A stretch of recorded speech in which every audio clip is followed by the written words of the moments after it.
Queridos, eu passei por um sufoco sexta-feira. Sexta-feira, eu fui pregar em Duque de Caxias, na segunda igreja. E eu tinha 2 sinaizinhos de combustível no meu painel. Eu calculei, dá para ir e voltar. O pastor Wallace estava comigo. E aí nós fomos para Caxias. E aí o sinalzinho, o segundo sinalzinho não apagou, mas eu sabia que ele ia apagar em breve. Ou seja, eu só tinha agora para voltar um sinalzinho no painel. Eu falei, não sei quantos litros dá isso, mas deve dar para voltar até a Barra da Tijuca. Vou sair de Caxias mais 11 e pouco da noite, um lugar tranquilo, a gente vem bem, né? Então a gente vem bem. Vou sair de lá às 11 e pouco da noite, mas eu venho um sinalzinho. Cheguei lá, falei para o pastor, rapaz, eu vim aí, pouco combustível, mas vai dar para voltar? Ele falou assim, não tem um posto aqui que tem álcool, seu carro é flex? Falei, é flex? Sei não. Ele foi lá, olhou, era flex. Então beleza, vamos botar. Tem um menino aqui da igreja, ele vai botar, enquanto você está pregando, ele vai lá abastecer para você. Falei, mas deve ter uma fila danada. Não, não tem problema não, ele resolve. Acaba o culto, eu volto, e agora eu vou ter aquela notícia maravilhosa. O rapaz botou álcool no meu carro e eu tenho combustível para voltar. E aí, quando eu chego lá fora, o rapaz fala assim, rodei 35 postos. E não achei combustível. O Alisson estava comigo. Não estou exagerando nada para ficar folclórico não, hein? Quando ele falou 35 postos, me deu um arrepio na alma. Falei, cara, o que está ruim pode ficar pior mesmo. Aí eu falei, tá, me dá a chave aqui, quietinho, me segurando, emocionalmente estável, tranquilo, não me abato com essas coisas. Fui no carro e virei. Não tinha 2 luzinhas acesas? Uma ia apagar em breve, mas estava acesa ainda, 2. Quando eu virei a chave, nenhuma. Falei, agora ficou bonito. Resumindo, tenta tirar a gasolina do carro dos outros, e tem redinha no tanque, e não sei o que, e para lá pelas tantas, aparece um cara lá com um negócio, um galãozinho de 5 litros. Sabe lá Deus de onde que ele pegou, não quis nem perguntar. Quis nem perguntar para não ser cúmplice. Eu não pergunto não. O cara bota a picanha maturada para mim. Vem cá, foi consagrado aos ídolos? Eu não pergunto não, como? E aí, vou perguntar? Tá doido, perder a picanha? Porque... E depois que você sabe de onde vem, você não pode mais, né? Fala, agora eu sei. Então, não perguntei nada, fiquei quietinho. Falei, irmão, que benção, tinha um combustível aí, né? Normal guardar gasolina. Aí ele, 5 litros. Virei a chave, o sensor, nada. Falei, meu irmão, estava no talo do talo. Aí o Wallace falou, pastor, é porque o sensor nem detectou que entrou combustível. Resumindo, irmãos, nós viemos sem ar-condicionado, frestazinha da janela aberta, né, para não ficar no calor, né, frestazinha, e eu 70, 80, sem acelerar muito, para render. Agora você passa por linha vermelha, linha amarela, 70, 80, você corre algum risco, né? Mas eu pensei, qual é o maluco do ladrão que vai querer roubar os carros tudo sem combustível? E de repente ele vai enguiçar no caminho, não é verdade? Ladrão é um bicho inteligente, rapaz, o cara analisa as coisas. Falei, não, hoje ninguém vai me roubar não. Graças a Deus chegamos e nem deixei o Wallace em casa, né? Quando chegando em casa pedimos lá um transporte para ele, porque eu fiquei com medo de eu levar ele em casa e depois eu sozinho, porque com ele eu ainda podia sair, fica aí meu irmão, resolve. Então foi desse jeito. Por que eu estou te contando isso? Porque está faltando combustível. Está faltando combustível. Agora, vamos dizer que o governo resolva tudo e a gente tenha combustível. Em breve, semana que vem. Ainda que a gente tenha combustível, resolveu a corrupção? Ainda que tenha combustível, resolveu o problema da violência? Ainda que a gente tenha combustível, resolveu o problema das famílias?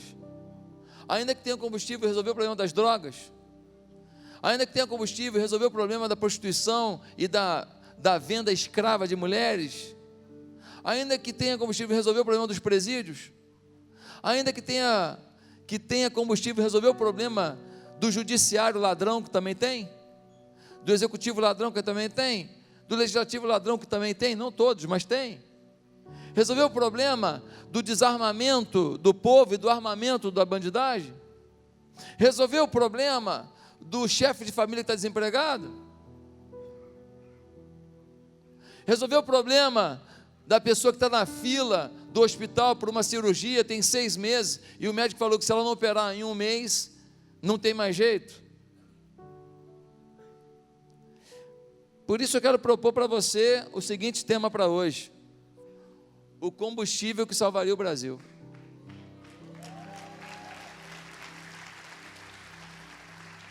Somente um combustível salvaria o Brasil: um avivamento, um derramar do Espírito Santo, um mover sobrenatural, um impacto da fé. Só tem um combustível que moveria todas as áreas, todas as estruturas, todos os organismos da nação, de forma que a gente experimentasse a abundância de tudo, porque o país é rico. Do jeito que esse país é roubado, se ele fosse muito rico, ele já tinha quebrado. Porque vai ser roubado assim lá longe. Se não fosse a força desse gigante chamado Brasil, a gente já tinha quebrado tudo. Meus amados irmãos, a falta de gasolina e diesel é fruto das decisões sem Deus que são tomadas nessa nação. As crises que passamos são fruto da falta de Deus no executivo, no legislativo, no judiciário, no empresariado, nas universidades, nas escolas, nos esportes, enfim, no país. E pior, é que tem muita igreja, mas não há ao menos fagulhas de avivamento na maioria delas. Tem grito? Tem. Tem música? Tem. Tem palavras vitoriosas? Tem. Só não tem domínio do Espírito Santo. Só não tem santidade como alvo de vida. Só não tem dependência real de Deus. Só não tem paixão por Deus. Só não tem sonhos de Deus em primeiro lugar. Os desejos pessoais dominam um povo que diz que ama a Deus sobre todas as coisas. Falta avivamento. Se o avivamento vier como combustível da nação, se uma busca por Deus no meio da crise que a gente vive tomar a nação, a gente resolve o problema do combustível, da gasolina, do diesel, da família, do desemprego, de tudo. O povo de Deus tem tido fraquezas e falhas, por isso são inúmeras as épocas de decadência pelas quais tem passado. A causa dos nossos fracassos é sempre a mesma: desobediência a Deus, falta de cumprimento da palavra de Deus. E hoje eu quero falar de uma época igualzinho à nossa, mas que um grande avivamento chegou.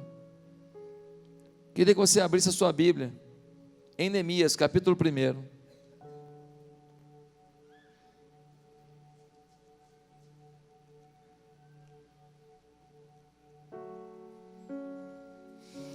Neemias, depois de Esdras,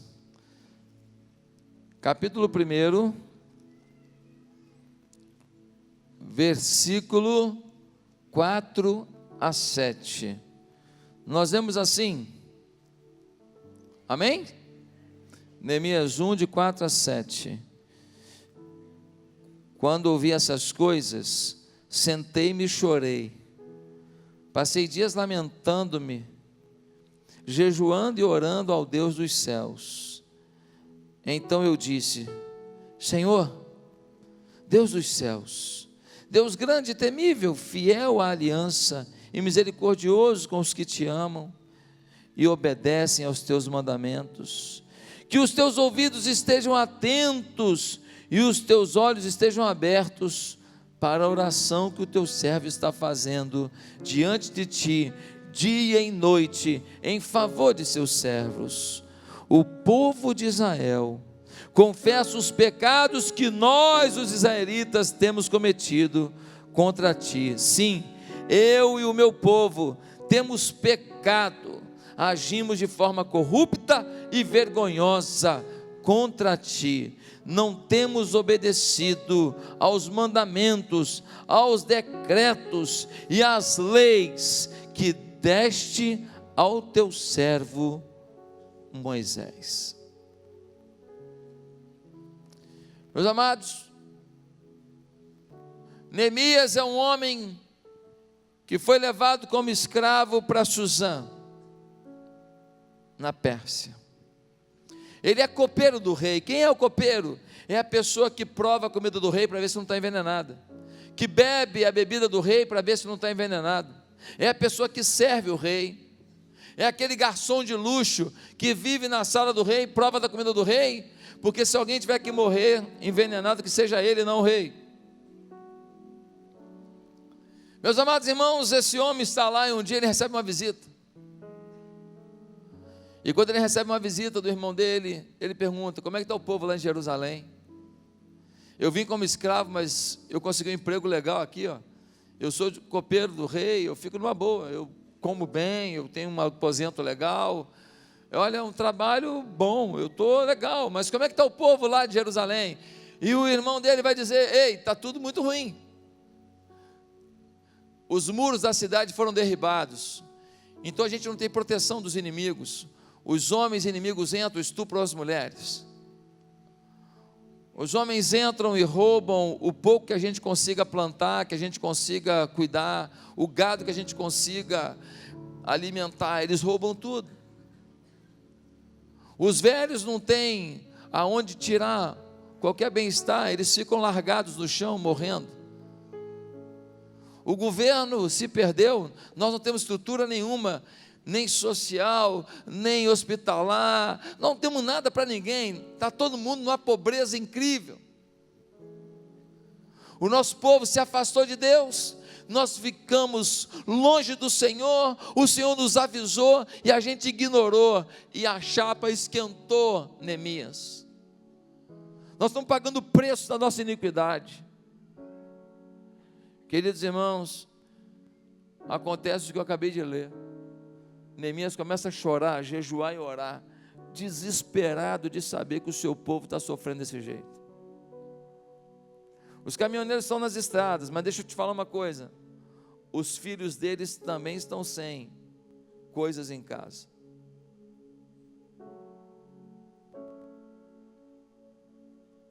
Até quem está fazendo a greve está pagando um preço alto. Eles não estão ganhando um centavo. Sabe qual é o salário de um caminhoneiro? Em média aí, que ele vai tirar R$4.000. Dirigindo 16 horas por dia. Nessas estradas cheias de buraco, cheias de perigo.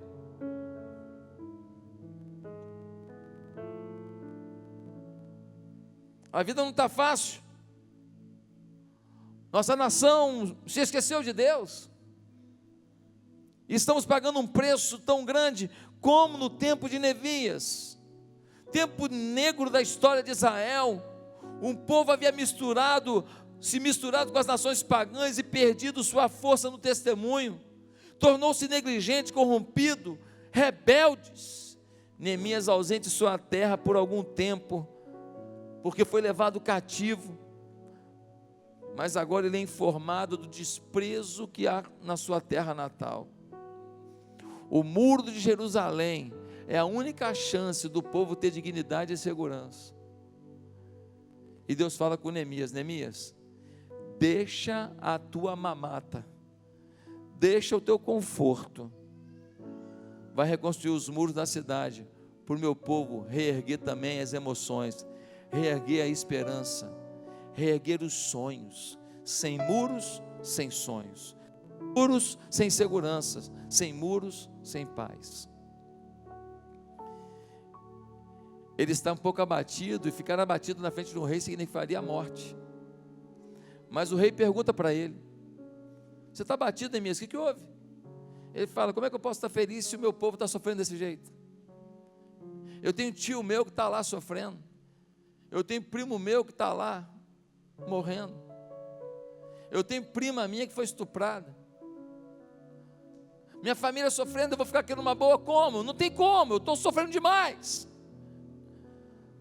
O rei disse para ele: pode ir, quer ir lá reconstruir os muros? Eu te libero. Então o senhor me dá madeira também? Ele falou: dou.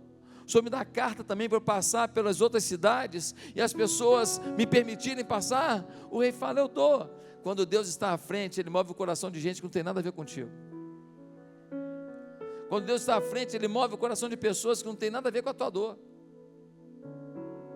Esse homem agora compra a briga, e ele vai para Israel para reconstruir os muros, e assim ele faz. Queridos, esta é uma figura da condição espiritual de parte da igreja de Deus espalhada sobre a terra, vencida pelo inimigo, impotente para resistir às forças do mal, comprometida com o mundo, sem vigor, sem brilho, sem frutos. É, portanto, inegável a necessidade de um grande avivamento, para que nós possamos viver o que eu vou ler com você agora no capítulo 8. Os muros são reerguidos, e no capítulo 8, versículo 3, nós lemos assim: e ele a leu em alta voz, desde o raiar da manhã até o meio-dia, de frente para a praça, em frente da porta das águas, na presença dos homens, mulheres e de outros que podiam entender. E todo o povo ouvia com atenção a leitura do livro da lei.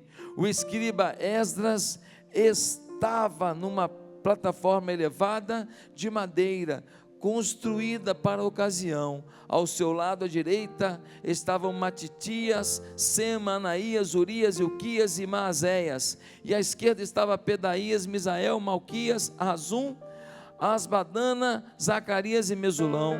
Esdras abriu o livro diante de todo o povo, e este podia vê-lo, pois ele estava num lugar mais alto. E quando abriu o livro, o povo todo se levantou. Versículo 9, nós lemos assim: então Neemias, o governador, Esdras, o sacerdote e escriba, e os levitas que estavam instruindo o povo, disseram a todos: este dia é consagrado ao Senhor, o nosso Deus. Nada de tristeza e de choro, pois todo o povo estava chorando enquanto ouvia as palavras da lei. Meus irmãos, Neemias vai até a cidade, reconstrói os muros, mesmo com ameaças. Alguns tentavam impedir a obra, eles conseguiram chegar lá. E agora eles estão passando por um momento em que eles viram que Deus é Deus, que sem condições alguma, em 52 dias reergueram não só os muros, reergueram uma nação. Que as ameaças da vida não foram maiores do que a fé do povo. E agora eles estão diante de Neemias e de Esdras, o sacerdote, o escriba. E agora ele está lendo a palavra, e ele passa horas e horas lendo a palavra, horas e horas, 3, 4, 5, 6 horas lendo a palavra, e o povo cai no chão e começa a clamar a Deus, e a chorar e se arrepender dos seus pecados, e se quebrantar diante de Deus. É tomado o povo de um avivamento, de uma influência de Deus.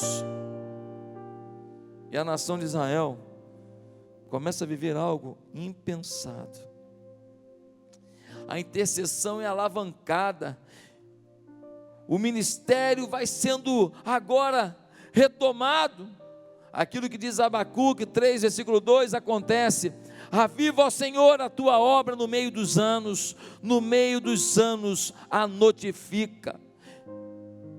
Quando o Senhor age sobre um povo, e o despertamento espiritual vem muro, vem segurança, vem plantação, vem empresa, vem aplicativo milionário, vem família de bem, vem filho liberto, vem marido voltando para casa, vem emprego, vem alegria, vem menos remédio para doença, vem mais prosperidade e cura, vem tudo. Quando o despertamento toma a nação, tudo se resolve. É o combustível que uma nação precisa, meus amados. Para que Deus opere as maravilhas, é necessário que o seu povo sinta um desejo profundo, uma real ansiedade por alcançar a bênção incomparável de um avivamento. O que pode mover esse avivamento? Para esse povo começar a querer ler Bíblia, 6, 9 horas de Bíblia, lendo direto, chorando e se quebrantando. O que pode mover isso na nação? Como trazer de volta o combustível do Espírito? Como trazer de volta o combustível do avivamento? 3 coisas. Primeiro, precisamos menosprezar nossas diferenças e buscar uma unidade de alma como povo de Deus. Vou repetir.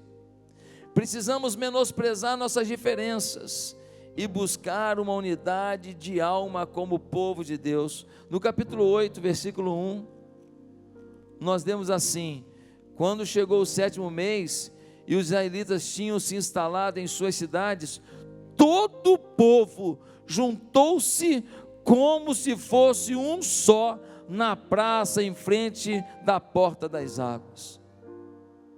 Todo o povo. O avivamento só chegou porque todo o povo quis.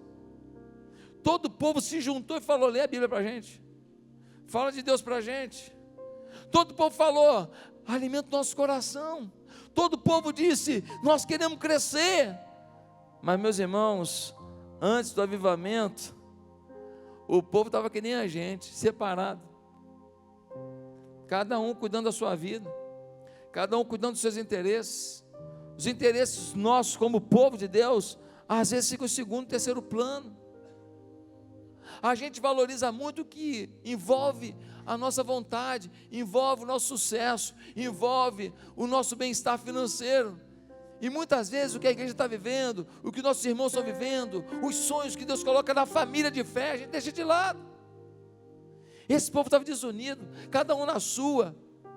Veio a intervenção de Deus, a cidade foi saqueada, os muros foram derribados, perderam tudo e continuaram isolados. Continuaram no meio do sofrimento e da pobreza, desunidos.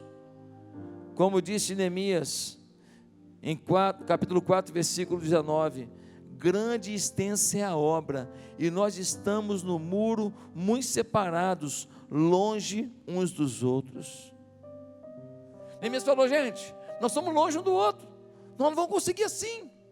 Se a gente não se unir, nós nunca vamos trazer o avivamento para essa nação, nós não vamos reconstruir os muros da nação. Mas com o mover do Espírito nos corações do povo se uniu, todo o povo se juntou como um só, e por causa dessa união aconteceu um grande avivamento espiritual na vida do povo.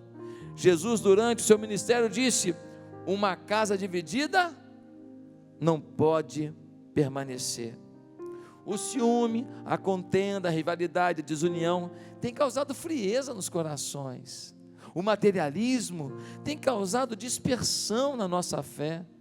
Jesus Cristo expressou o seu desejo quanto à unidade da igreja e orou ao Pai, no capítulo 17 de João, assim: não rogo somente por estes, mas também por aqueles que vierem a crer em mim, por intermédio da sua palavra, a fim de que todos sejam um, e como és tu, ó Pai, em mim, e eu em ti, também sejam eles em nós, para que o mundo creia que tu me enviaste.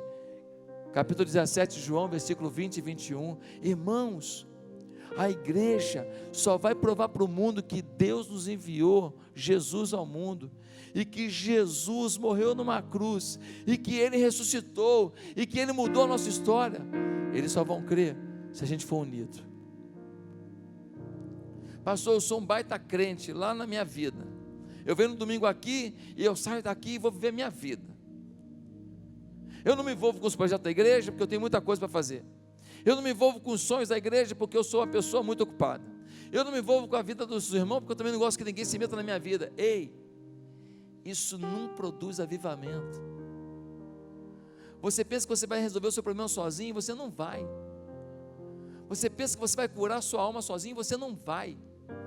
Quando o avivamento chega, ele cura todo mundo, ele aviva todo mundo, ele transforma todo mundo, ele restaura todo mundo, ele impacta os nossos filhos, as nossas mulheres, os nossos maridos, ele impacta a nossa fé, os nossos negócios, e a gente está achando que vão conseguir isso sozinho, a gente quer resolver o nosso pedaço sozinho. Jesus está dizendo que não. É unido que Ele vem com a mão dEle, e o mundo vai crer, e vai ver que a glória de Deus, e a mão de Deus, e o poder de Deus está sobre nós. Queridos, nós lemos assim: todos os que criam estavam juntos, perseveravam unidos todos os dias no templo. Olha que coisa linda que a Bíblia diz, unidos todos os dias. Olha o que diz o Salmo 133:1. Ó, quão bom e quão suave é que os irmãos vivem em união. Ali o Senhor ordena a bênção. Só tem a bênção ordenada quando a união acontece. Quando você vai para uma célula e você não é parte do sucesso da célula, você é um frequentador de célula, você atrapalha o avivamento. Quando você vem para um culto e você não se importa com o que acontece aqui, e você não se apaixona pelo que Deus quer fazer aqui, e você não arregaça a manga e fala, conta comigo, você não está promovendo avivamento.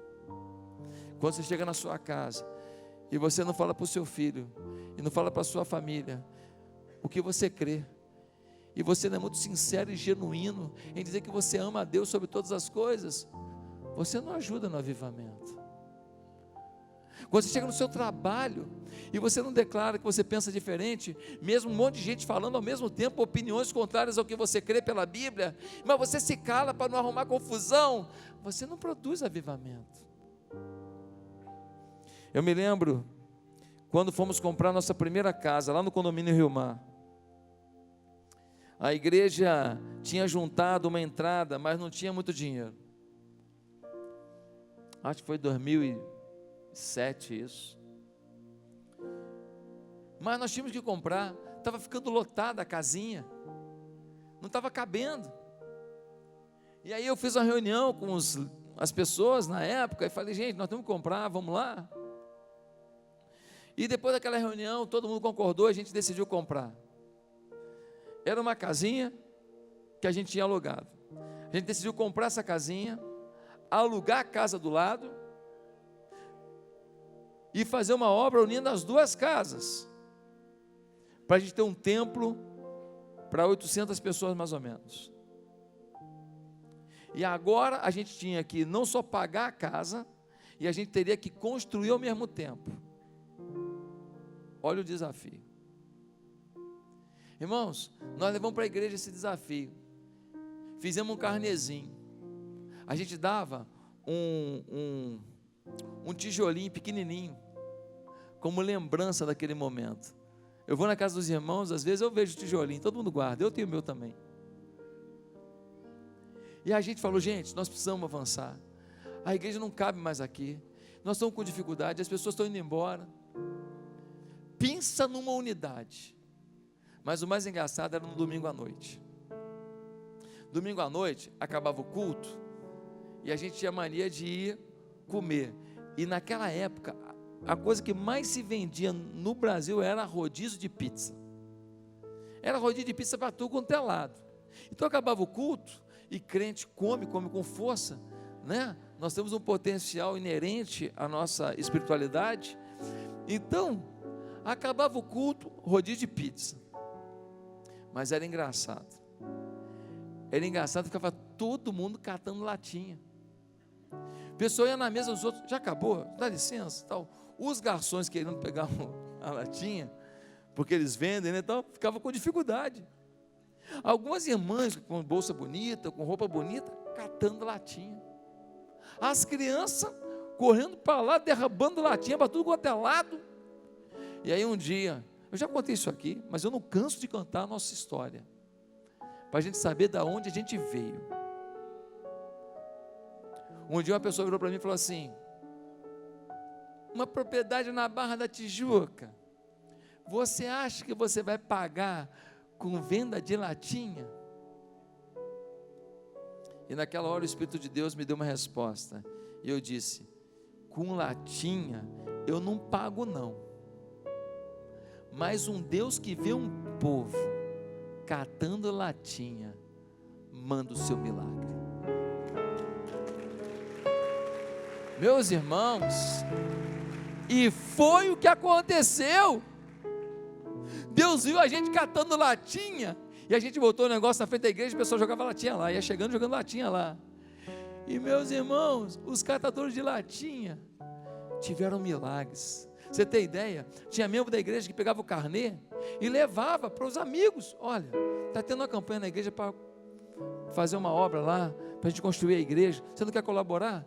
Gente de tudo quanto é religião, gente que não tinha nada a ver com a igreja, pegava o carnê e pagava direitinho. Pessoas me ligavam: pastor, estou sabendo que vocês estão numa campanha aí, queria ajudar. Uma pessoa da nossa igreja doou um carro, um outro que não era da nossa igreja doou carro. As pessoas começaram a doar. Meus irmãos, fizemos a obra todinha, pagamos fielmente as prestações, depois compramos o outro lado, e hoje é o nosso centro de convenções. Ah, meus irmãos, quando a gente está unido, quando a gente está conectado, a gente está no caminho da bênção, a gente está no caminho do milagre. Quando você anda desconectado da igreja, você está andando sozinho, besteira sua. Não, pastor, vou resolver meus problemas, depois eu volto para a comunhão. Não, vamos juntos. Éramos um só, estávamos todos envolvidos na visão que era fornecida do púlpito. Eu falava uma coisa no domingo à noite, e a semana inteira todo mundo vivia aquilo. A obediência era a marca da igreja. O amor pela igreja exalava dos corações e no olhar das pessoas. Quando eles falavam da igreja, eles falavam: você tem que ir na minha igreja. A minha igreja, a igreja batista na época central da Barra ainda. A igreja batista da Barra é boa demais. Rapaz, tem que ver, que paixão, que amor, que alegria. E cada um falava isso: pastor, mas hoje a gente não pode falar isso. Não pode, porque você não é isso. Porque se você for isso, você vai falar. Porque conforme estão os nossos olhos, assim nós percebemos as coisas. Se o seu olhar é de amor pela sua igreja, você vai perceber quanto amor tem nesse lugar. Se o seu olhar é de paixão por esse lugar, você vai estar apaixonado por esse lugar. Agora, se os seus olhos são os olhos da crítica, meu irmão, defeito não é difícil não. Quer que eu te liste alguns? Se você quiser rodar comigo aqui para achar defeito na igreja, eu te acho. Ah, pastor, mas não falta isso na igreja, falta aquilo. Ei, nosso problema nunca foi estrutura. A estrutura que a gente tem, 95% das igrejas do país não tem nem perto. Nosso problema é o quanto a gente está unido. O quanto a voz do púlpito é a voz de um povo. O quanto a orientação dos pastores é a orientação de um povo. O quanto a orientação dos líderes é a orientação de um povo. O quanto a gente se doa para que Deus faça um avivamento nesse lugar. E a partir desse lugar, esse avivamento tome toda a Barra, Recreio, Jacarepaguá, a cidade, o estado, pelo nome de Jesus. Ah, meus irmãos, João Batista disse, quando falaram do crescimento do ministério de Jesus, ele disse: é necessário que ele cresça e eu diminua. Que frase!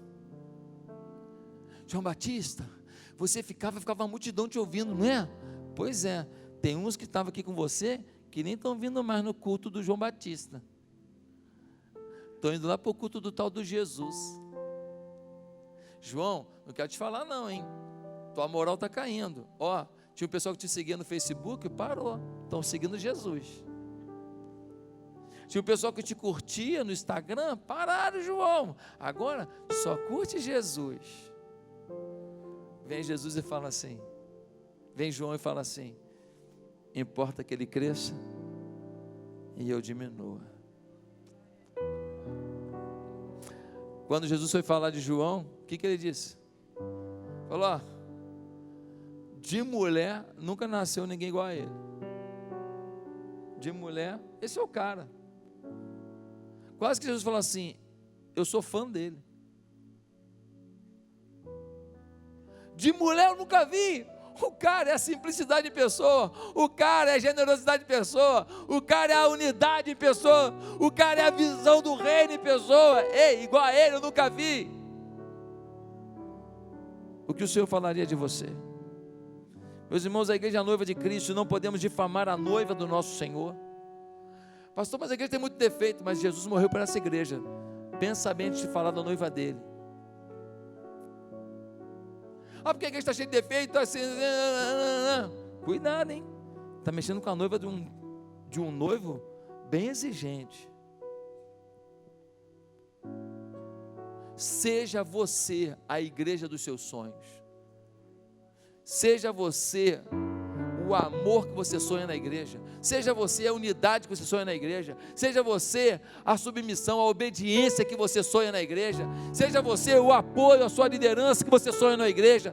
Seja você aquele que cuida das coisas com detalhe, com todo zelo que você acha que as pessoas devem ter na igreja. Seja você, e todos ao seu redor se influenciarão, e nós estaremos unidos, e Deus mandará uma unção jamais vista, e nós seremos impactados, e tudo que nos envolve será abençoado. Mas em segundo lugar, como é que a gente traz o combustível do avivamento? Uma palavra vai ter que definir nossa relação com a Bíblia. Paixão. Uma palavra vai ter que definir nossa relação com a Bíblia. Paixão. Não vai ser conhecimento. Não vai ser estudo. Não vai ser profundidade. Não vai ser teologia.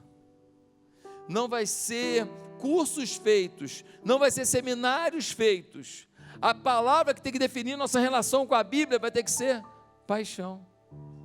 Por que estou dizendo isso? Porque no versículo 3, meus irmãos, eles dizem assim, versículo 3, ele a leu em alta voz, desde o raiar da manhã até o meio-dia. Meus irmãos, 6 horas de leitura da Bíblia,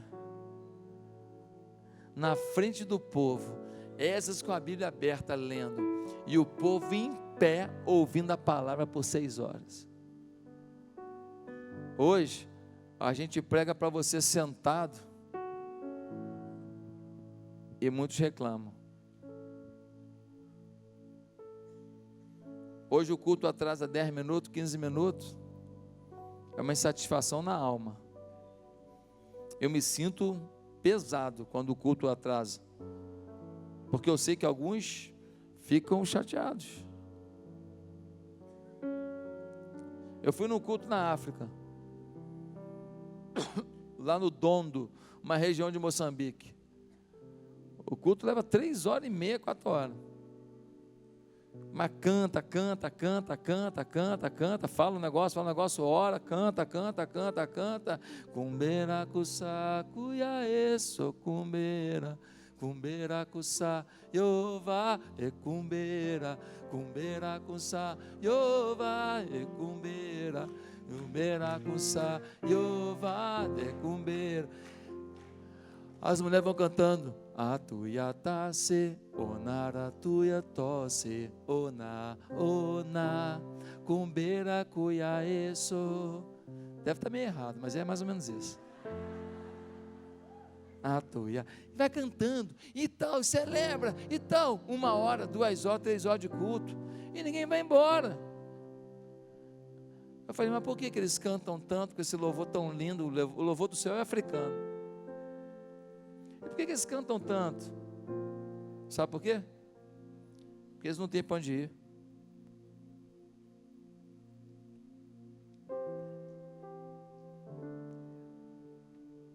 Você tem, né? Tem um restaurante esperando. Tem uma picanha. O camarão. É legal ter isso, né? Acho bom. Eu também quero comer uma comida boa hoje. Mas quando a Bíblia for o lugar mais importante para a gente, que a gente não tiver outro lugar para ir, mais importante, a nossa vida vai mudar. Os caras falaram, lê a Bíblia para a gente. Falou, quer ler? Botou a plataforma, botou a Bíblia e começou a ler. Não há nada mais poderoso que um homem com a Bíblia aberta diante de um povo apaixonado. 6 horas de Bíblia.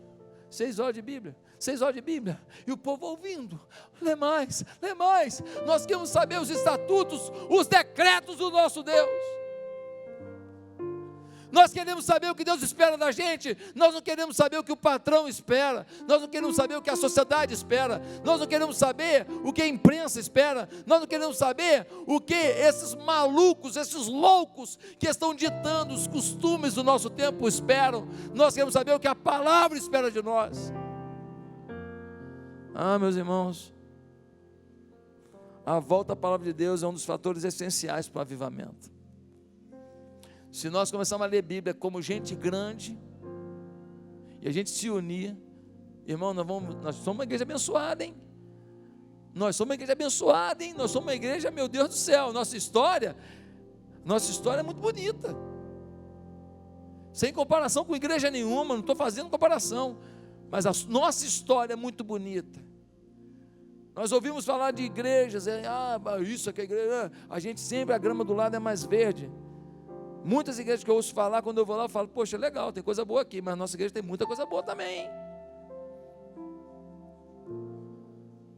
Mas, meus irmãos, se a gente se apaixonar pela Bíblia, se todo mundo aqui acordar para ler pelo menos umas meia hora de Bíblia aí, mas ler com paixão mesmo, falando, eu quero aprender.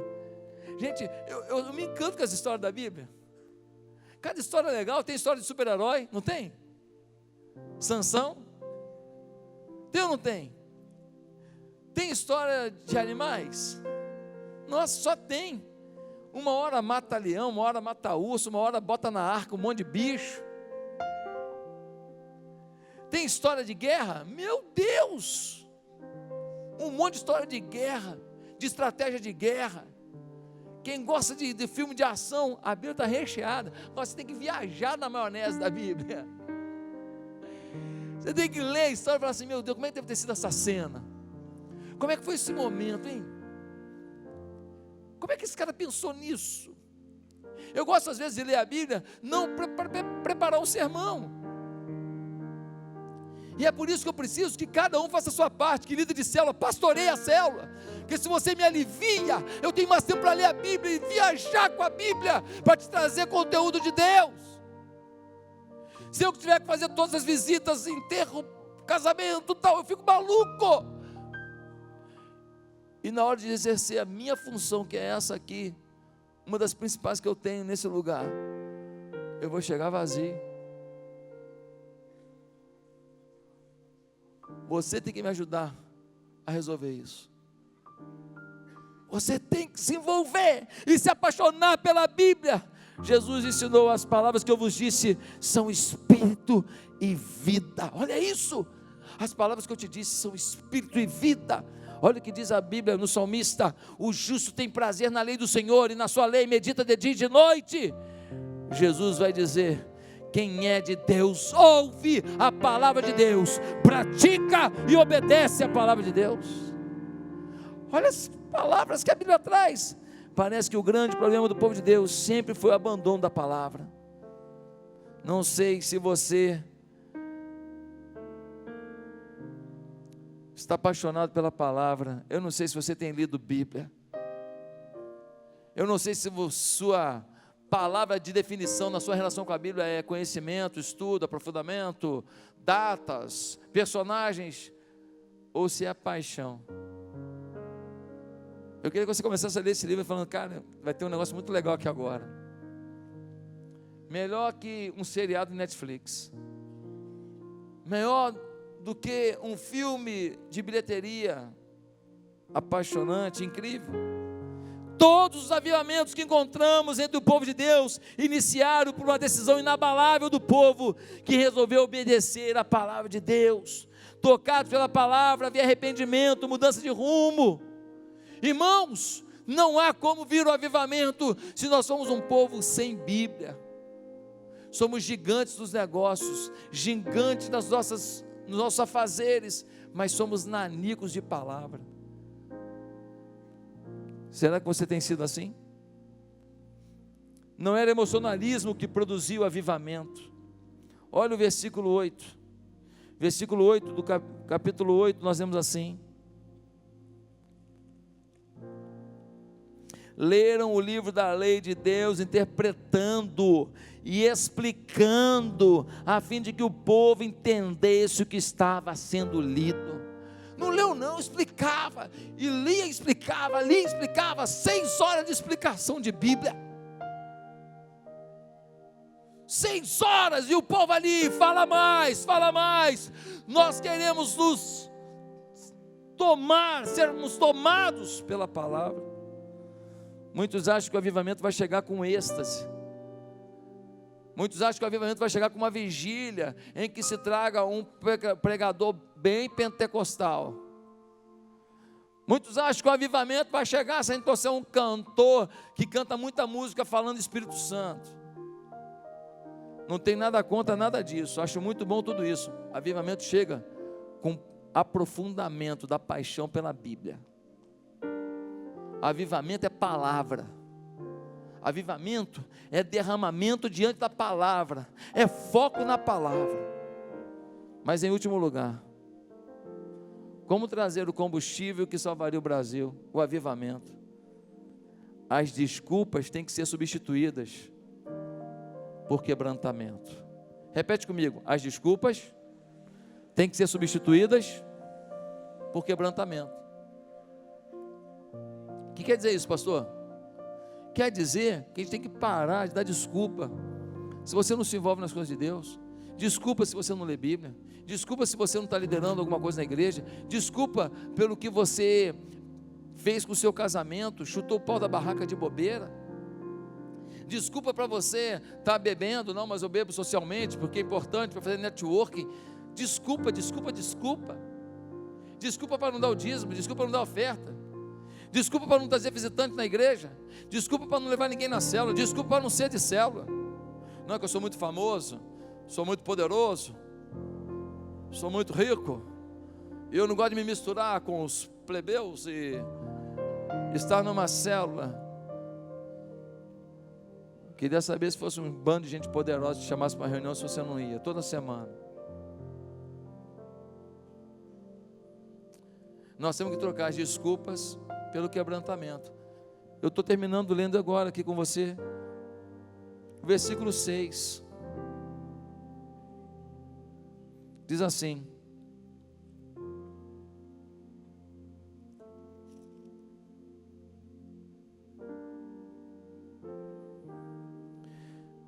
versículo 6, Esdras louvou o Senhor, o grande Deus, e todo o povo ergueu as mãos e respondeu: amém, amém. Então eles adoraram o Senhor, prostrados, rosto em terra.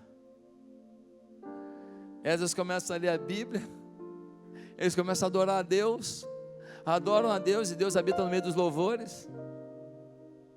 E eles começam a ler Bíblia, explicação de Bíblia, e adorar a Deus. Eles caem com o rosto em terra, as lágrimas se misturam com a terra. Esse povo começa a dizer: nós ficamos sem os nossos muros, ficamos sem o nosso combustível, ficamos sem a nossa paz, ficamos sem segurança, porque nós esquecemos do nosso Deus. Perdoa-nos, ó Deus, perdoa-nos, ó Deus. E quando a gente lê no versículo 9, capítulo 8, versículo 9 de Neemias, nós lemos: então Neemias, o governador, Esdras, o sacerdote e o escriba, e os levitas que estavam instruindo o povo, disseram a todos: este dia é consagrado ao Senhor, o nosso Deus, nada de tristeza e de choro, pois todo o povo estava chorando enquanto ouvia as palavras da lei. Gente, imagina a cena, 3.000 pessoas aqui agora chorando diante da palavra. Aí o Esdras vem e fala assim: ei gente, a palavra tocou e vocês se arrependeram, então não há motivo para a gente continuar chorando. Vamos celebrar porque houve conserto, vamos celebrar porque houve quebrantamento, vamos celebrar porque a gente decidiu ouvir a voz de Deus. Hoje é dia de conserto com Deus, hoje é dia de avivamento com Deus, portanto, vamos celebrar. Eles passam a mão no rosto, está tudo misturado, aquela coriza com lágrima, sujeira do chão, todo mundo embaçado, chorando. E eles começam a tocar um louvorzão, e todo mundo adorando a Deus e dançando diante de Deus, dizendo: o Senhor nos visitou, o avivamento toma Israel e o povo prospera. Ah, meus irmãos, lembra quando Acã pegou uma coisa que Deus falou que não deveriam pegar? O povo inteiro pagou o preço do erro de Acã. Será que você tem sido um Acã? Será que sua família tem pago um preço porque você está mexendo com o que não deve? Será que sua família está pagando um preço porque você está retendo o que você deveria dar? Queridos, confissão não se trata de repetições inúteis, mas de reconhecimento de culpa, de um coração quebrantado, ao qual Deus não pode desprezar. Ele que disse: ao coração quebrantado, o Senhor não resistirá. Josué 7,19 diz: o que encobre as suas transgressões nunca prosperará, mas o que as confessa e deixa, alcançará misericórdia. Eu queria te convidar agora para se quebrantar. O que confessa seu pecado e deixa, alcançará misericórdia. O que te impede de ser tudo que Deus planejou? O que toma o tempo de Deus na sua vida? O que te atrapalha de amar esse lugar como tua família, como tua casa, para a gente construir um mundo melhor a partir desse lugar? O que te impede de ser um homem quebrantado, que não faz uma grosseria com a sua mulher, mas a trata como uma rainha, uma princesa? O que te atrapalha de ser uma mulher mais dócil, que diante de uma palavra até dura, você fala: amor, não precisa disso, e sai do ambiente, mas deixa uma palavra de ternura? E nada impede você de trazer o caldinho de feijão que ele tanto gosta, com a pimentinha dentro que ele ama, entregar na mão dele e quebrar o jugo do ódio com o amor que vem do Senhor.